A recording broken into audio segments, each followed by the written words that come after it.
মুসা বিন নুসাইর তারিক বিন জিয়াদকে ক্ষমা করার পরপরই আন্দালুসিয়ার অবিজিত অঞ্চলসমূহে অভিযান পরিচালনার পরিকল্পনা শুরু করে দেন। সম্মানিত আমির তারিক বিন জিয়াদ মুসা বিন নুসাইরকে বললেন, আমি আপনার খেদমতে এখানকার তোহফা পেশ করতে চাই। মুসা বিন নুসাইর অনুমতি দিলে তারিক বিন জিয়াদ তোহফা নিয়ে আসতে বললেন। তিনি তালবিয়া থেকে এই তোহফা সাথে করে নিয়ে এসেছিলেন।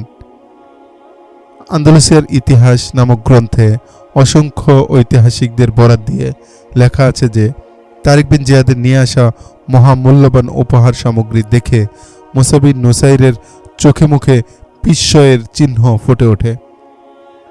অধিকাংশ উপহার সামগ্রী ছিল স্বর্ণের। সেগুলোর সাথে নানা বর্ণের অতি মূল্যবান উজ্জ্বল নুড়ি পাথর আর হীরা জহরত জড়ানো ছিল। এমন দুর্লভ আর মহামূল্যবান সামগ্রী কেবল রাজা বাদশাহের মহলেই শোভা পেয়ে থাকে। তারিক বিন জিয়াদ এক একটি তোহফা দেখাচ্ছিলেন আর বলছিলেন, এটা আপনার জন্য, এটা আমিরুল মুমিনিনের জন্য। অবশেষে তারিক বিন জিয়াদ সেই টেবিল বের করে মুসা বিন নুসাইরের সামনে রাখলেন, যা তিনি টলেডো থেকে পলায়নরত ধর্মযাজকদের কাছ থেকে ছিনিয়ে রেখেছিলেন। এই টেবিলটি ছিল স্বর্ণের তৈরি। টেবিলের পায়া আর চতুর্দিক ছিল উপর দিক থেকে নিচ পর্যন্ত হীরা জহরত আর দুর্লভ মণিমাণিক্যের জড়ানো। এই টেবিল সম্পর্কে বেশ কিছু কিংবদন্তি প্রচারিত আছে। তারিক বিন জিয়াদ বললেন, প্রথমটি হলো, কোনো এক যুগে টাইটিস নামক কোনো এক বাচ্চা জেরুজালেমের উপর আক্রমণ করেছিলেন। সেখানকার সবচেয়ে বড় উপাসনালয় থেকে তিনি এই টেবিল হস্তগত করেছিলেন। দ্বিতীয়টি হলো, এই টেবিল হজরত সুলাইমান আলাইহিসসালামের মালিকানাধীন। তৃতীয়টি হলো, ধর্মযাজকরা বলেছেন এই টেবিলের মালিকানা যে দাবি করবে তার পরিণত হবে অত্যন্ত ভয়াবহ। সে অসহনীয় লাঞ্ছনা গঞ্চনার মধ্যে অসহায়ের মতো মৃত্যুবরণ করবে। আমি এই টেবিলের মাঝে আরেকটি আশ্চর্য বিষয় দেখতে পাচ্ছি। মুসা বিন নুসাইর টেবিলটির চতুর্দিকে প্রদক্ষিণ করে বললে, মুসা বিন নুসাইর টেবিলটির চতুর্দিকে প্রদক্ষিণ করে বলে উঠলেন, এই টেবিলের 3টি পায়া দেখা যাচ্ছে, চতুর্থ পায়াটি দেখতে পাচ্ছি না। সম্মানিত আমির, এই টেবিলের পায়াগুলো অনায়াসে খোলা যায়, আবার লাগানোও যায়। তারিক বিন জিয়াদ বললেন, এত পুরাতন একটি টেবিল কে জানে কত রাজ্যে আর কত বাদশার দরবারেই না ছিল। কেউ হয়তো একটি পায়া খুলে নিয়েছেন, কিংবা কোথাও হয়তো হারিয়ে গেছে। উপস্থিত সকলেই দেখতে পেল যে টেবিলের একটি পায়া নেই। উপস্থিত লোকদের মধ্যে তারাও ছিল যারা পূর্বেও এই টেবিলটি দেখেছিলেন। জুলিয়ান আর আউপাসও টেবিলটি দেখেছিলেন। সকলেরই মনে হচ্ছিল টেবিলের 4টি পায়াই টেবিলের সাথে অক্ষত অবস্থায় ছিল। অথচ এখন তারা দেখতে পাচ্ছেন চতুর্থ পায়াটি নেই। কিন্তু তাদের কেউই এ ব্যাপারে মুখ খুললেন না। কেউই বললেন না যে টেবিলটি যখন এখানে নিয়ে আসা হচ্ছিল তখন তার 4টি পায়াই অক্ষত ছিল। কিন্তু সকলেই এ ব্যাপার নীরব কেন ছিল, ইতিহাস থেকে এর কোনো সঠিক উত্তর পাওয়া যায় না। তাদের সকলের নীরবতা তারিক বিন জিয়াদের কথারই সমর্থন করছিল। প্রফেসর ডোজি লিখেছেন, সকলের নীরবতার একটি কারণ এটিও হতে পারে যে এই টেবিল সম্পর্কে ধর্মযাজকদের কাছ থেকে রহস্যময় ও লোমহর্ষক অনেক কথাই শোনা গিয়েছিল। তারা হয়তো মনে করেছিলেন চতুর্থ পায়াটি নিজে নিজেই অদৃশ্য হয়ে গেছে, কিংবা হয়তো অদৃশ্য হয়নি, কিন্তু তারা কেউ সেটা দেখতে পাচ্ছেন না, আর তাই সুনিশ্চিতভাবে কেউ কিছু বলতেও পারছিলেন না। আমি এই টেবিলের সাথে চতুর্থ পায়া লাগিয়ে দেব, মুসা বিন নুসাইর বললেন। অন্য পায়াগুলোতে যেরকম হীরা জহরত আর চুনি পাথর জড়ানো আছে সেগুলো হয়তো পাওয়া যাবে না, তাতে কি হয়েছে, আমি স্বর্ণ দিয়ে চতুর্থ পায়াটি তৈরি করে দেব। তারপর এই টেবিল আমি আমিরুল মুমিনের নিকট তোহফা হিসেবে পেশ করব। শহরের সবচেয়ে অভিজ্ঞ স্বর্ণকারকে ডেকে নিয়ে এসো, তাকে বলো অন্যান্য পায়ের মতো দেখতে আরেকটি পায়া স্বর্ণ দিয়ে বানিয়ে দিতে। এমনভাবে পায়াটি বানাতে হবে যাতে সহজেই সেটি টেবিলের সাথে লাগানো যায় এবং পৃথক করা যায়। ডন পাস্কেল নামক জৈনিক ইতিহাসবিদ তৎকালীন নথিপত্রের বরাত দিয়ে লিখেছেন, অর্জিত গনিমতের মালের মধ্যে স্বর্ণের কোনো কমতি ছিল না, চতুর্দিকে স্বর্ণের স্তূপ লেগে গিয়েছিল। মুসা বিন নুসাইরের নির্দেশ অনুযায়ী অভিজ্ঞ স্বর্ণকারকে ডেকে এনে টেবিলের অন্য পায়াগুলো দেখানো হলো। অল্প কয়েকদিনের মেহনতেই স্বর্ণকার টেবিলের চতুর্থ পায়াটি তৈরি করে লাগিয়ে দিল। এর কয়েকদিন পরের ঘটনা, মুজাহিদ বাহিনী আরাগুনের দিকে অগ্রসর হচ্ছিল। এই বাহিনীর অধিনায়ক ছিলেন দুইজন, মুসা বিন নুসাইর আর তারিক বিন জিয়াদ। মুসা বিন নুসাইর জীবনের শেষ প্রান্তে পৌঁছে গিয়েছেন, আর তারিক বিন জিয়াদ পৌঁছেছেন যৌবনের শেষ প্রান্তে। কিন্তু আবেগ আর উদ্যম, সংকল্প আর সাহসিকতায় উভয়কেই নওজোয়ান মনে হচ্ছিল। তারা মুজাহিদ বাহিনীর সাথে যে পথ অতিক্রম করে চলছিলেন সেটা কোনো সহজ পথ ছিল না, বরং সেখানে কোনো পথই ছিল না। মুজাহিদ বাহিনী দিগন্ত বিস্তৃত বিপদ সংকুল ভয়ঙ্কর এক উপত্যকা অতিক্রম করে চলছিল। মুসা বিন নুসাইর আর তারিক বিন জিয়াদের গন্তব্য ছিল আরাগুন রাজ্যের কেন্দ্রীয় শহর সারগোসা। এই গন্তব্য পর্যন্ত পৌঁছাতে অসাধারণ হিম্মত আর অসম সাহসিকতার প্রয়োজন ছিল। এই শহরে পৌঁছার জন্য সর্বসাধারণ যে রাস্তা ব্যবহার করত তা ছিল খুবই দীর্ঘ। কম করে হলেও এই রাস্তার দূরত্ব ছিল 1 মাসের। কিন্তু মুসা বিন নুসাইর বিকল্প পথ হিসেবে উপত্যকা দিয়ে তার বাহিনী নিয়ে অগ্রসর হচ্ছিলেন। এই উপত্যকা ছিল হিজারা উপত্যকার মতোই দুর্গম আর বিপদসংকুল। এই উপত্যকায় সমতল ভূমিও ছিল, কিন্তু ঝোপ জঙ্গল আর উঁচু নিচু টিলার সংখ্যা ছিল অনেক বেশি। খানাখন্দ, খাল বিল আর নদ নদীর সংখ্যাও ছিল প্রচুর। কোনো কোনো নদী ছিল খুবই গভীর। সৈন্যবাহিনীর রসদ সামগ্রী গরু গাড়ি, ঘোড়া গাড়ির পরিবর্তে খচ্চরের উপর বোঝাই করে নিয়ে যাওয়া হচ্ছিল। কোনো ধরনের গাড়ি নিয়ে এই এলাকা অতিক্রম করা ছিল একেবারেই অসম্ভব। সমগ্র বাহিনীর জন্য একসাথে খানা তৈরি করার মতো কোনো পাত্রও সাথে করে নেওয়া হয়নি। প্রত্যেক সাওয়ারিকে একটি করে তামার পাত্র দেওয়া হয়েছিল। সেই পাত্রে সে খানা তৈরি করত এবং পানি পান করত। প্রত্যেক সাওয়ারির কাছে একটি করে পানির মশক আর একটি করে শুকনো খাবারের থলি ছিল। পদাতিক সৈন্যদের পক্ষে কোনো কিছু বহন করা সম্ভব ছিল না। পদাতিক সৈন্যের কাছে হাতিয়ার ছাড়া আর কোনো কিছুই ছিল না। সাওয়ারি সৈন্যদের বলে দেওয়া হয়েছিল তারা যেন পদাতিক সৈন্যদেরকে তাদের পানাহারে শরিক করে। একজন সাওয়ারি সৈনিক আরেকজন পদাতিক সৈনিকের সাথে মিলে যেন খানা খায়। হিজারা উপত্যকা অতিক্রম করার সময় তারিক বিন জিয়াদের বাহিনী যেমন বিপদের সম্মুখীন হয়েছিল, এই বাহিনীও পদে পদে তেমনি বিপদের সম্মুখীন হতে লাগল। গভীর নদীগুলো পার হতে গিয়ে 2-4 জন মুজাহিদ স্রোতের টানে হারিয়ে গেল। জঙ্গলের যেখানে ছাউনি স্থাপন করা হয়েছিল সেখানে কয়েকজন মুজাহিদ বিষাক্ত সাপের ছোবলে প্রাণ হারালো। কোনো কোনো মুজাহিদ কোমর পর্যন্ত চোরাবালিতে ডেবে গেল। রশি ছুঁড়ে তাদেরকে সেখান থেকে উদ্ধার করা হলো।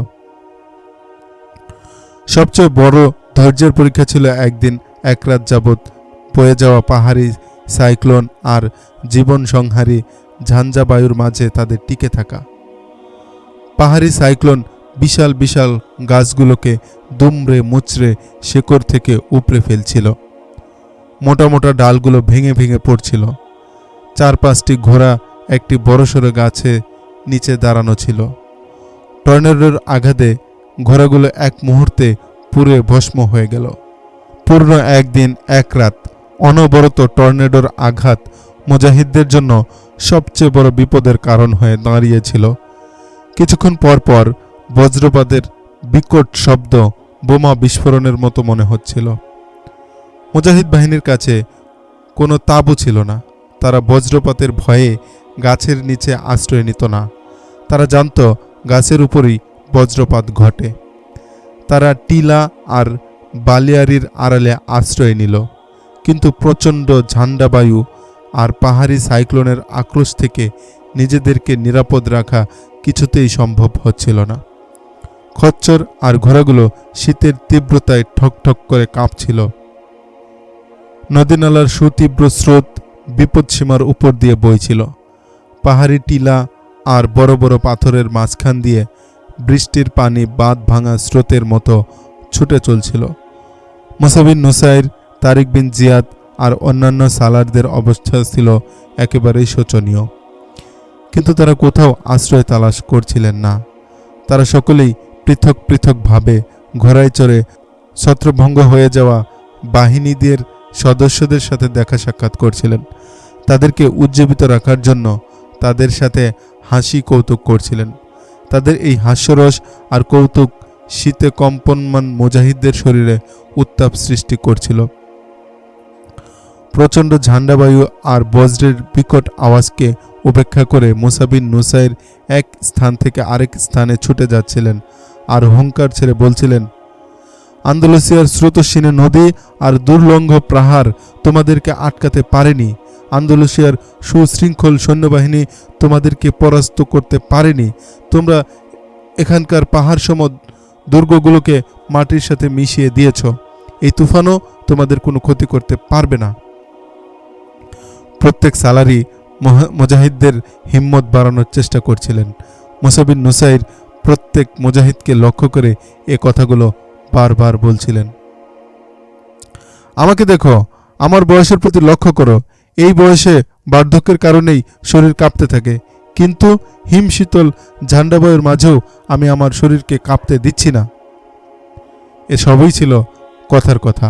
বাস্তবতা হলো সকলেই শীতের তীব্রতায় কাঁপছিলেন, কিন্তু কেউই হীনমন্যতা, ভীরুতা আর কাপুরুষতার পরিচয় দিতে প্রস্তুত ছিল না। তারা সকলেই তাদের আধ্যাত্মিক শক্তির বলে নিজেদেরকে অটল অবিচল রেখেছিল। সাইক্লোনের তীব্রতা ধীরে ধীরে কমে আসতে লাগলো। তুফানে ঝান্ডাবায়ুর প্রচণ্ডতা একসময় শক্তিহীন হয়ে পড়ল। নিশুতি রাতের অন্ধকার দূর হয়ে আস্তে আস্তে ভোরের আলো ফুটে উঠল। সূর্যের আলোতে চতুর্দিক আলোকিত হয়ে দেখা গেল। গোটা বাহিনীর অবস্থা সেই জাহাজের মতো হয়ে গেল, যা সামুদ্রিক ঝড়ের কবলে পড়ে ডুবো পাহাড়ের সাথে ধাক্কা খেয়ে ছিন্ন ভিন্ন হয়ে গেছে, আর জাহাজের টুকরোগুলো ইতস্তত ছড়িয়ে ছিটিয়ে আছে। মুজাহিদ বাহিনীর কারো পক্ষেই সামনে অগ্রসর হওয়া সম্ভব ছিল না। বেশ কয়েকজন মুজাহিদ অসুস্থ হয়ে পড়েছিলেন। গোটা বাহিনীকে মাত্র একদিন এক রাতের জন্য বিশ্রামের সুযোগ দেওয়া হলো। পরদিন মুজাহিদ বাহিনী সামনের দিকে চলতে শুরু করল। যে সকল মুজাহিদ অসুস্থ হয়ে পড়েছিল তাদেরকে ঘোড়ার উপর তুলে নেওয়া হলো। ফজরের নামাজ আদায় করেই মুজাহিদ বাহিনী চলতে শুরু করল। যেখানে তারা নামাজ আদায় করছিল সেখানের মাটি ছিল স্যাঁতস্যাঁতে। চতুর্দিক থেকে গাছের পাতা বেয়ে বৃষ্টির পানি ঝরে পড়ছিল। নামাজের পর মুসা বিন নুসাইর মুজাহিদদের লক্ষ্য করে সংক্ষিপ্ত এক ভাষণ প্রদান করেন। সে ভাষণ আজও ইতিহাসের পাতায় সোনালী হরফে লেখা আছে। আল্লাহ যাদের প্রতি সন্তুষ্ট থাকেন তাদেরকে জীবন বিধ্বংসী তুফান থেকে নিরাপদে বের করে নিয়ে আসেন। নূহ আলাইহিস সালামের যুগের সেই প্রলয়ঙ্কারী ঝড় থেকে আল্লাহ তাআলা তাদেরকেই বের করে এনেছিলেন যারা নূহ আলাইহিস সালামের অনুগত ছিল। এতে কোনো সন্দেহ নেই, যারা স্বীয় কৃতকর্মের মাধ্যমে আল্লাহর সন্তুষ্টি কামনা করে আল্লাহ তাআলা তাদেরকে দুনিয়া ও আখিরাতে পুরস্কৃত করবেন। তোমরা এই কুফরি স্থানে আল্লাহ ও তার রাসূলের পয়গাম নিয়ে এসেছ। নিঃসন্দেহে তোমাদের পদভার, তোমাদের সেজদার চিহ্ন আর শহীদদের লাল রক্তের স্পর্শ এই অপবিত্র মাটিকে পবিত্র করে দিয়েছে। আজানের সুমধুর আওয়াজ এখানকার আকাশ বাতাসকে সুরভিত করে তুলেছে। নিশ্চয় আল্লাহ তাআলা ওয়াদা করেছেন, যদি তোমরা ঈমানদার হও এবং সত্যের উপরে অটল অবিচল থাকো তাহলে তোমাদের 10 জন 100 জনের বিপরীতে আর 100 জন 1000 জনের বিপরীতে জয়লাভ করবে। মনে রেখো, তোমরা হলে মুসলমান। তোমাদের মাঝে উঁচু নিচুর কোনো ভেদাভেদ নেই। তোমাদের মধ্যে সেই শ্রেষ্ঠ যে আল্লাহর রাস্তায় জান মাল কুরবান করার জজবা রাখে। সংগ্রামী বন্ধুগণ, আল্লাহ আমাদের সাথেই আছেন।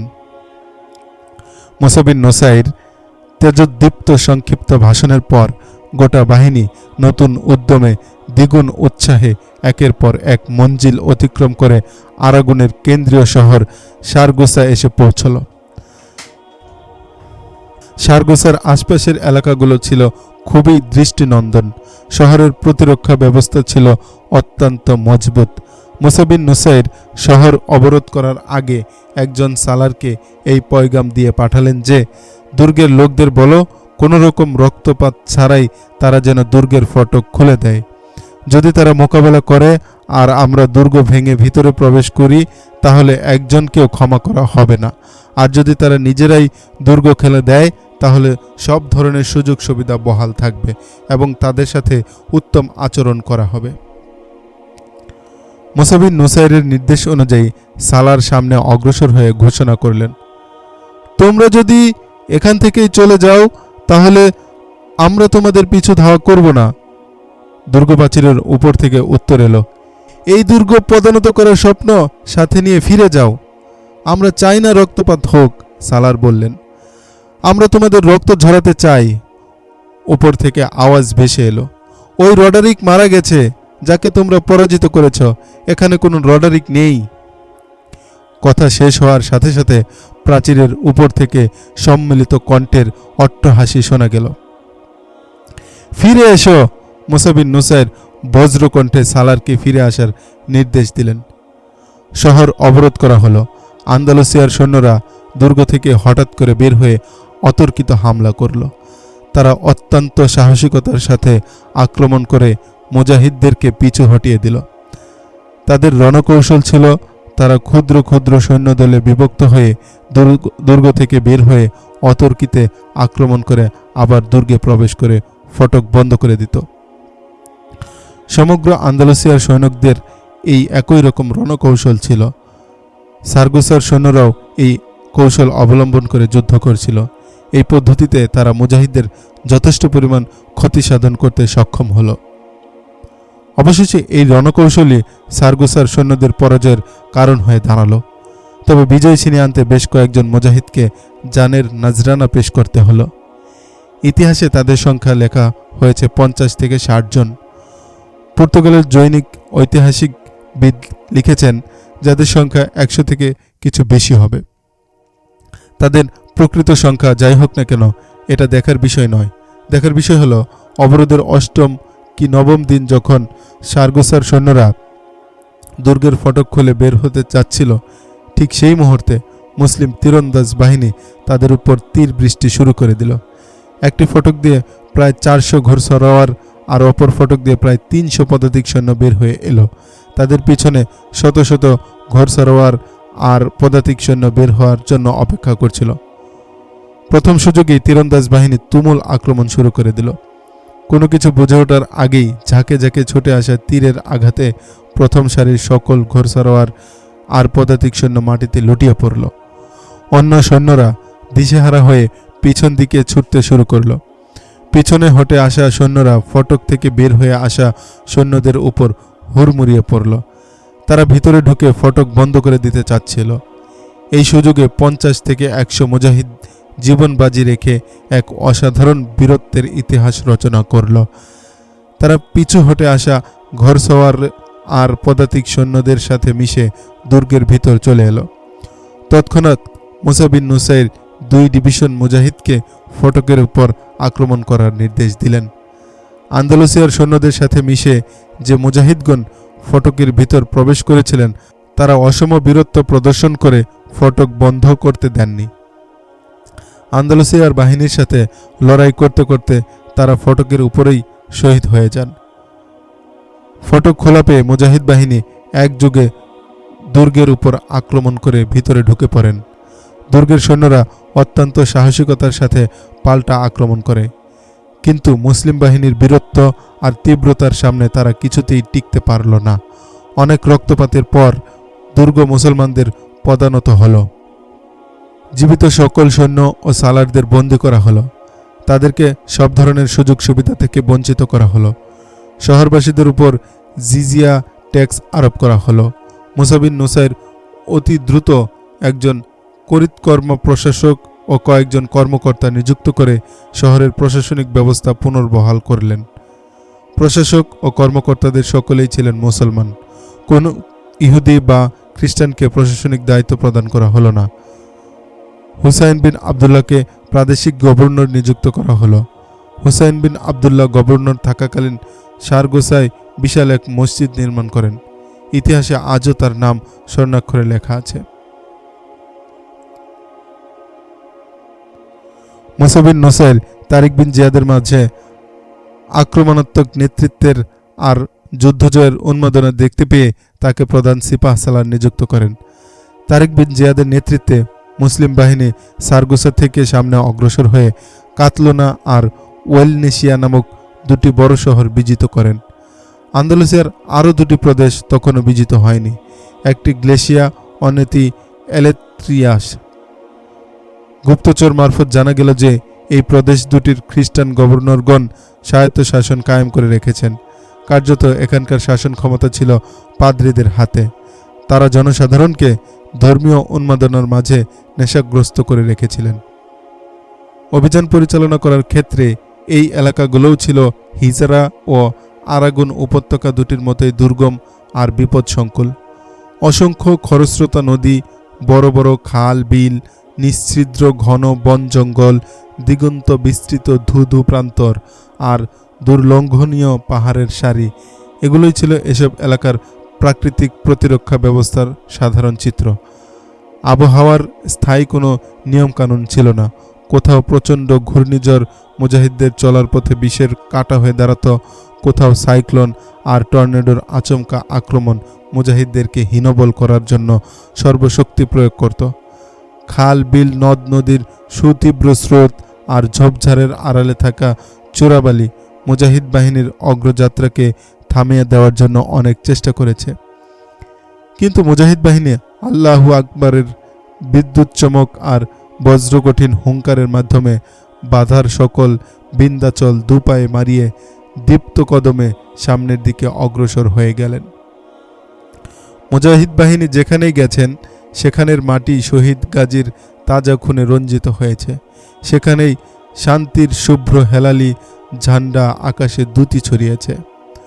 মুসা বিন নুসাইর আর তারিক বিন জিয়াদের নেতৃত্বে মুজাহিদ বাহিনীর অগ্রযাত্রা এতটাই অবিশ্বাস্য আর অকল্পনীয় ছিল যে ইউরোপের অতি সাম্প্রদায়িক ইতিহাসবিদগণও বিস্ময়াভিভূত হয়ে মুজাহিদ বাহিনীর বীরত্বের ভূয়সী প্রশংসা করেছেন। ইতিহাস জগতের নির্ভরযোগ্য ও বিশ্ববিখ্যাত ইতিহাসবিদ মিস্টার গিবন লিখেছেন, মুসলিম জাতি তাদের সংকল্প পূরণে এতটাই আবেগপ্রবণ আর উন্মাদ ছিল যে হাজার রকম প্রাকৃতিক দুর্যোগ আর মহাশক্তিধর সুশৃঙ্খল সামরিক শক্তি তাদের সামনে কোনো বাধা হয়ে দাঁড়াতে পারেনি। তারা আন্দালুসিয়ার সীমান্ত অতিক্রম করে ফ্রান্সের সীমানা পর্যন্ত পৌঁছে তাদের অভিযান মুলতবি করেছে। প্রিয় বৎস, মুসা বিন নুসাইর একদিন তারিক বিন জিয়াদকে লক্ষ্য করে বলেন, আন্দালুসিয়ার কোনো শহর, কোনো দুর্গ কি এমন আছে যা আমরা এখনও বিজিত করিনি? না সম্মানিত আমির, তারিক বিন জিয়াদ বললেন, আন্দালুসিয়ার এমন কোনো শহর, এমন কোনো দুর্গ অবশিষ্ট নেই যেখানে ইসলামের ঝান্ডা সগৌরবে মাথা উঁচু করে উঠছে না। ইবনে জিয়াদ, আল্লাহর কসম, মুসা বিন নুসাইর বলেন, তুমি নিশ্চয় আমাকে সমর্থন করবে যে আমাদের উচিত ফ্রান্স আক্রমণ করা। ইসলামী সাম্রাজ্যের কোনো সীমানা নেই সম্মানিত আমির, তারিক বিন জিয়াদ বলেন, আমাদের উচিত ফ্রান্সের শেষ সীমানা পর্যন্ত পৌঁছে যাওয়া। নওয়াব জুলকদর জঙ্গ বাহাদুর স্বীয় গ্রন্থ খেলাফতে আন্দালুস এর মাঝে বিভিন্ন ঐতিহাসিকদের বরাত দিয়ে লিখেছেন, মুসা বিন নুসাইর ফ্রান্সের সীমান্ত এলাকায় কিছুদিন অবস্থান করেন যেন যুদ্ধক্লান্ত মুজাহিদগণ কিছুটা বিশ্রাম নিতে পারেন এবং আহত মুজাহিদগণ সুস্থ হতে পারেন। বিশ্রামের এই দিনগুলোতে মুসা বিন নুসাইর আর তারিক বিন জিয়াদ গোটা ইউরোপ জয় করার পরিকল্পনা গ্রহণ করেন। তারপর একদিন ভোরের আলো ফোটার আগেই মুসলিম বাহিনীকে নিয়ে ফ্রান্সের সীমান্তবর্তী একটি এলাকায় আক্রমণ করে বসেন। খেলাফতে আন্দালুস এর মাঝে আরও আছে যে মুসলিম বাহিনী ফ্রান্সের বড় দুটি শহর বার্সেলোনা আর নারবুন কোনোরকম প্রতিরোধ ছাড়া জয় করে নেন। নারবুন টলেডো থেকে 1050 মাইল দূরে অবস্থিত একটি ছোট্ট শহর। সেই তখন থেকে এই শহর দুটি আন্দালুসিয়ার অংশ হয়ে আছে। অনেক ঐতিহাসিকগণই লিখেছেন যে ফ্রান্সের সৈন্যবাহিনী মুসলিম বাহিনীর সামনে কঠিন প্রতিরোধ গড়ে তুলেছিল। আর এমনটা হওয়া খুবই স্বাভাবিক, কারণ ফ্রান্সের বাহিনী আন্দালুসিয়ার বাহিনীর চেয়েও যথেষ্ট শক্তিশালী ছিল। সামনেই ছিল ফ্রান্সের দুর্গম পাহাড়ি সারি পাইরেন্স। মুসলমানগণ এর নাম দিয়েছিল জাবাল আল বারাত। এই পাহাড়গুলোর কোনোটির চূড়া ছিল খুবই উঁচু। ঐতিহাসিক গিবন তার প্রসিদ্ধ গ্রন্থ রোম সাম্রাজ্যের উত্থান পতনের মাঝে লিখেছেন, মুসা বিন নুসাইর পাইরেন্সের এক সুউচ্চ পাহাড়ের চূড়ায় দাঁড়িয়ে ফ্রান্সকে তার পদতলে দেখতে পেয়েছিলেন। তিনি বলেছিলেন, আমি আমার বাহিনীতে আরও সৈন্য সমাবেশ করে ইউরোপ জয় করে কনস্টান্টিনোপল পর্যন্ত পৌঁছব। সেখান থেকে স্বীয় রাজ্য সিরিয়ায় প্রবেশ করব। গিবন আরও লেখেন, যদি এই মুসলিম জেনারেল সামনে অগ্রসর হওয়ার সুযোগ পেতেন তাহলে আজ ইউরোপের ধর্মীয় প্রতিষ্ঠান ও স্কুলসমূহে বাইবেলের পরিবর্তে কোরআন পড়ানো হতো। আল্লাহর একত্ববাদ ও মুহাম্মদ সাল্লাল্লাহু আলাইহি সাল্লামের নবুয়াতের পাঠ প্রদান করা হতো। ইউরোপে পোপের পরিবর্তে শাইখুল ইসলামের নির্দেশে বিধান কার্যকর হতো। মুসা বিন নুসাইর ফ্রান্সের এই শহর দুটি জয় করে সামনে কেন অগ্রসর হননি, এ প্রশ্নের উত্তর একটি বিবরণ থেকে পাওয়া যায়। বিবরণটি অনেক ঐতিহাসিকের লেখাতেই এসেছে। বিবরণটি হলো এই: মুসা বিন নুসাইর আর তারিক বিন জিয়াদ ফ্রান্সের লিওন শহর বিজিত করে সামনে অগ্রসর হন। পথে তারা বিস্তীর্ণ এলাকা জুড়ে শীর্ণ বীর্ণ পরিত্যক্ত কিছু ইমারত দেখতে পান। তারা উভয়ে সৈন্যদের থেকে পৃথক হয়ে ইমারতগুলো পরিদর্শনে বের হন। দেখতে দেখতে তাদের দৃষ্টি একটি স্তম্ভের উপর আটকে যায়। স্তম্ভের উপর খোদাই করে লেখা ছিল, হে ইসমাইলের বংশধর, এই পর্যন্ত তোমরা পৌঁছে গেছ, এখান থেকেই ফিরে যাও। স্তম্ভের অপর দিকে লেখা ছিল, যদি তোমরা এখান থেকে সামনে অগ্রসর হও তাহলে তোমাদের মাঝে বিদ্রোহ দেখা দেবে। এই বিদ্রোহ তোমাদের ঐক্য, সংহতি আর শক্তি বরবাদ করে দেবে। ঐতিহাসিকগণ লেখেন, দেয়ালের উপর লেখা পড়ে মুসা বিন নুসাইর গভীর চিন্তায় পড়ে যান। তিনি সালারদের সাথে জরুরি ভিত্তিতে পরামর্শে বসেন। সালারদের সকলেই তাকে ফিরে যাওয়ার পরামর্শ দেন। তারা বলেন, আমরা যে রাজ্য জয় করেছি সেখানে যথার্থরূপে আইন শৃঙ্খলা প্রতিষ্ঠা করা উচিত। এমন যেন না হয় যে আন্দালুসিয়ায় আইন শৃঙ্খলার চরম অবনতি দেখা দেয়। সকলের পরামর্শ অনুযায়ী মুসা বিন নুসাইর ফিরে যাওয়ার সিদ্ধান্ত গ্রহণ করেন। ফ্রান্স থেকে ফিরে আসা বা সামনে অভিযান পরিচালনা না করার আরেকটি কারণও পাওয়া যায়। কারণটি হলো, মুসা বিন নুসাইর আর তারিক বিন জিয়াদ দুই ভাগে বিভক্ত হয়ে অভিযান পরিচালনা করছিলেন। মুসা বিন নুসাইর ছিলেন ফ্রান্সের লিওগো শহরে আর তারিক বিন জিয়াদ ছিলেন সেখান থেকে সামান্য দূরে অবস্থিত অঙ্গরোগা শহরে। এমন সময় একদিন দামেস্ক থেকে খলিফার বিশেষ দূত আবু নসর মুসা বিন নুসাইরের নিকট এই পয়গাম নিয়ে হাজির হন যে, পয়গাম পৌঁছা মাত্রই অভিযান মুলতবি করে তিনি এবং তারিক বিন জিয়াদ যেন তৎক্ষণাৎ দামেস্কের উদ্দেশ্যে রওনা হয়ে যান এবং পরবর্তী নির্দেশের জন্য দরবারে খেলাফতে হাজির হন। আমিরুল মুমিনিন কি জানেন, আমি আর তারিক বিন জিয়াদ যদি এখান থেকে চলে যাই তাহলে বিজিত আন্দালুস আমাদের হাতছাড়া হয়ে যাবে? মুসা বিন নুসাইর আবু নসরকে লক্ষ্য করে বললেন, আমিরুল মুমিনিন কি জানেন আর কি জানেন না এটা আমার জানার বিষয় নয়। আবু নসর বললেন, তিনি নির্দেশ দিয়েছেন যত দ্রুত সম্ভব মুসা বিন নুসাইর আর তারিক বিন জিয়াদ যেন দামেস্কে চলে আসে। কোনো ঐতিহাসিক লিখেছেন, খলিফা ওলিদ বিন আব্দুল মালিক পূর্বেও মুসা বিন নুসাইরকে দামেস্ক ডেকে পাঠিয়েছিলেন, কিন্তু তিনি অভিযান পরিচালনায় আর নতুন নতুন শহর জয়ের নেশায় এতটাই বিভোর হয়ে গিয়েছিলেন যে দামেস্কের পায়গাম ভুলেই গিয়েছিলেন। খলিফা ওলিদের সাথে মুসা বিন নুসাইর সম্পর্ক ছিল বন্ধুত্বপূর্ণ। খলিফা অসন্তুষ্ট হতে পারেন এমন কোনো আশঙ্কা তার মনে ছিল না, কিন্তু খলিফা তার বিশেষ দূত মারফত এই কঠিন নির্দেশ পাঠান যে পত্র পাওয়া মাত্রই দামেস্কের উদ্দেশ্যে রওনা হয়ে যাবে।